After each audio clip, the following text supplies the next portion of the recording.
बिस्मिल्लाहिर्रहमानिर्रहीम अस्सलामु अलैकुम। Welcome back to my YouTube DM medicine tip channel.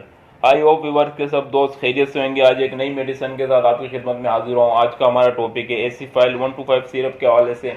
आज हम इस वीडियो में डिस्कस करेंगे एसिफाइल 125 सिरप की यूजेस के बारे में, इसके बेनिफिट्स के बारे में, इसके डोजेस के बारे में। तो आपका कीमती टाइम ज़ाया किए बगैर वीडियो को शुरू करता हूँ। वीडियो शुरू करने से पहले हमेशा की तरह एक छोटी सी रिक्वेस्ट है, अगर आप हमारे चैनल पर न्यू हैं तो चैनल को सब्सक्राइब कर दें, वीडियो को लाइक कर दें। तो चलिए रिव्यू करते हैं। अगर हम इसकी ब्रांड नेम की बात कर रहे हैं तो एसिफाइल 125 के नाम से आपको हर मेडिकल स्टोर में बासानी मिल सकता है। और इसकी अगर हम फार्मूलेशन की बात कर लें तो एसिफाइलिन पिपराज़ाइन इसका फार्मूलेशन है। और वेट कफ, म्यूकस रिलीफ, इस्तेमा, क्रोनिक ब्रोंचाइटिस और एमिनेस्टिन इस्तेमा में इसको यूज़ करते हैं। अगर मैं आपको आसान अल्फाज में बताऊं कि ये सिरप किस कंडीशन में यूज़ करते हैं, डॉक्टर हज़रात किन बीमारियों में इसको रिकमेंड कराते हैं, तो बेसिकली ये एक खांसी का सिरप है और बच्चों के लिए बहुत मुफीद और इफेक्टिव सिरप है।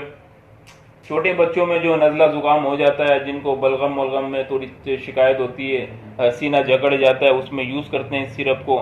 बच्चों को अगर सीना ख़राब हो जाए, खांसी हो, उसमें इसको इस्तेमाल कर सकते हैं। और अगर बच्चों के गले में इन्फेक्शन हो जाए, इन्फेक्शन की वजह से खांसी आ रही हो, खांसी ख़त्म करने के लिए बहुत यूज़फुल सिरप है।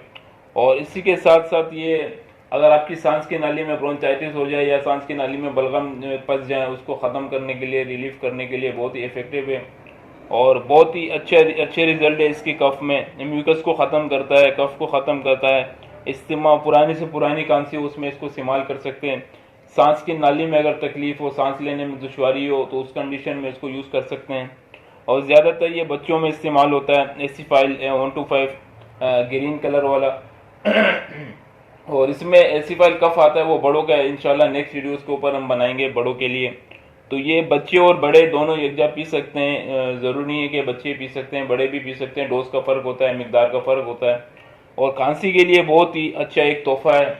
बच्चों में नज़ला ज़ुकाम आम है, किसी भी वजह से, बुखार की वजह से नज़ला हो जाता है, खांसी हो जाती है, इन्फ्लुएंजा वायरस हो जाता है, चेस्ट इन्फेक्शन हो जाता है, उसकी वजह से बच्चों को किसी भी किस्म की खांसी हो, बलगमी खांसी हो, खुश्क खांसी हो, बहुत शदीद खांसी हो, उसमें इसको यूज़ कर सकते हैं। बहुत यूज़फुल है खांसी के लिए।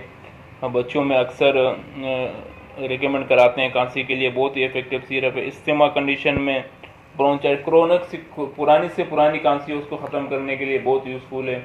और इंशाल्लाह ये सिरप अगर आप बच्चों को देंगे, इंशाल्लाह 1-2 दिन में उनको आराम आना शुरू हो सकता है इंशाल्लाह। और इसकी अगर हम डोज की बात कर लें तो 1 साल से 3 साल तक के बच्चों को आधा चम्मच दे सकते हैं। 3 साल से 5 साल तक के बच्चों के लिए पौना पौना, और 5 साल से ज़्यादा बच्चे हैं उनको 1-1 चम्मच दिन में 3 मरतबा दे सकते हैं खाना खाने के बाद। और बड़े भी इसको 2-2 चम्मच सुबह दोपहर शाम पी सकते हैं। इसकी अगर हम प्राइस की बात कर लें तो 78 रुपीज़ में आपको हर मेडिकल स्टोर में बासानी मिल सकता है। किसी भी मेडिकल स्टोर में पूरे पाकिस्तान में कहीं से भी आप इसको परचेज़ कर सकते हैं, आसानी से आपको मिल सकता है एसिफाइल 125 के नाम से। और इसके अगर हम साइड इफेक्ट की बात कर लें, इसके नुकसानात की अगर हम बात कर लें तो कॉमन इसकी ज़्यादा तो नुकसानात नहीं है, लेकिन ओवरडोज लेने से आपको इश्की वगैरह हो सकती है, घबराहट हो सकती है, वोमिट फील हो सकती है और कपकपाहट हो सकती है। और अगर आप डोज से लेंगे तो इंशाल्लाह कोई साइड इफेक्ट इसके नहीं है। तो उम्मीद करता हूँ कि मेरी वीडियो आपको पसंद आई होगी। अगर वीडियो पसंद आए तो वीडियो को लाइक कर देना, चैनल को सब्सक्राइब कर देना। इंशाल्लाह नेक्स्ट वीडियो में